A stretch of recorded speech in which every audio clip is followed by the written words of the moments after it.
All right, welcome to ADHD objection handler number 3, where I address a very common kind of yeah, but that's objection to the very existence of ADHD that those of us who have it will very frequently encounter as young adults on into adults, period.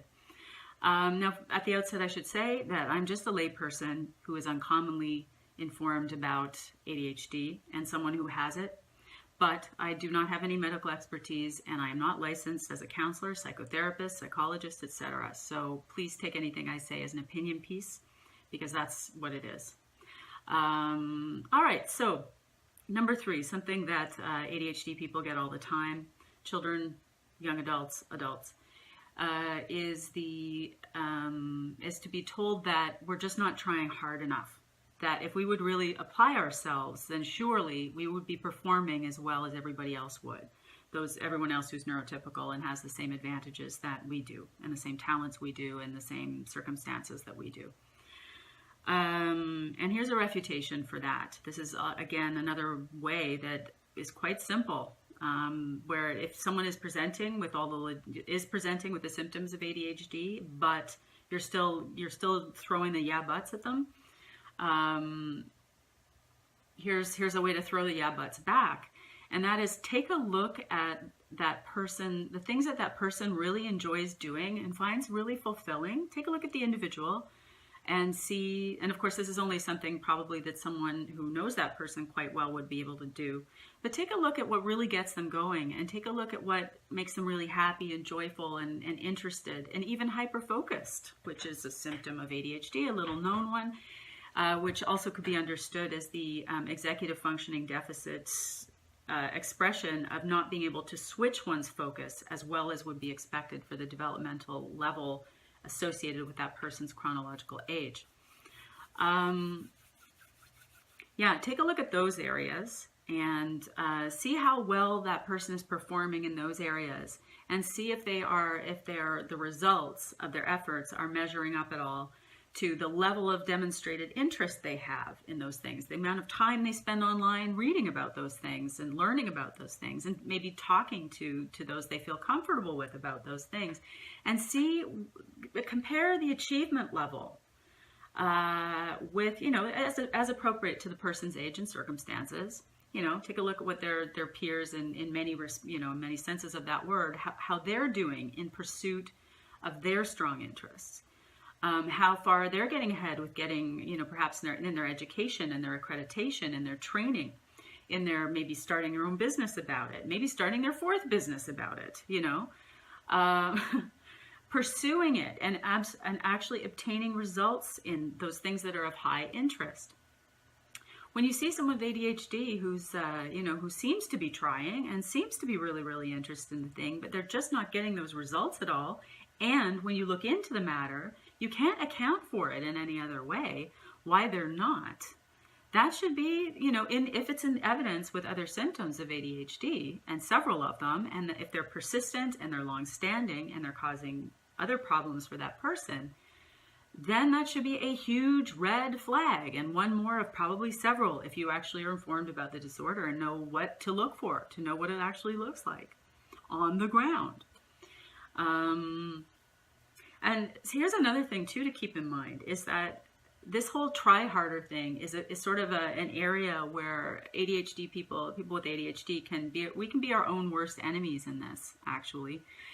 Because here's the thing, when you're not able to perform as well as your peers are, and you don't know why that is, and you've never had any help with doing better, with developing techniques and building routines into your life and building other sorts of scaffolding and prosthetics into the environment to help you perform better despite your neurologically based difficulties in executive functioning that are associated with ADHD,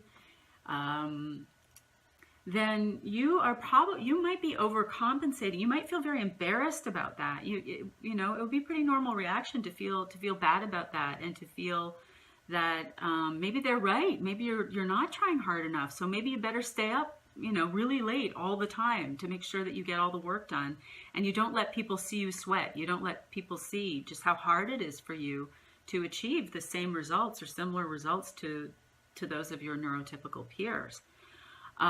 This is a major reason why a lot of girls and a lot of women go under the radar, in particular, and also a lot of people who are very intellectually endowed and are sort of, from whom a lot is, and also are very privileged in many other ways usually, and from whom much is expected. And they feel the pressure of those expectations to achieve, very highly scholastically. Maybe in other ways too. It could be in all different kinds of domains that depending on your circumstances, that you might be expected to achieve. But if you're not, or you find, let's say you are achieving, but you're dogged by this persistent sense of underachievement relative to potential, that's a very key distinction that should be made in the evaluation process for ADHD.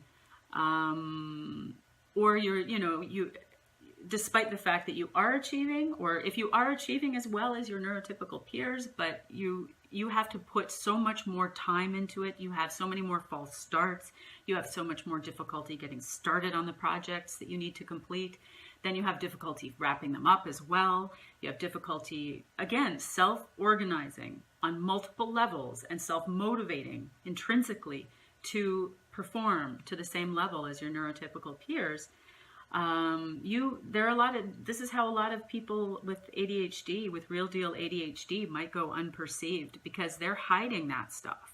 They don't want you to see it because they feel bad about it, and they don't know why they're having such a hard time. They just know they're having a really hard time, or they might be just so lost in and so caught up in having such a hard time that it takes everything they've got just to barely stay on top of the load of what they need to manage in terms of performance.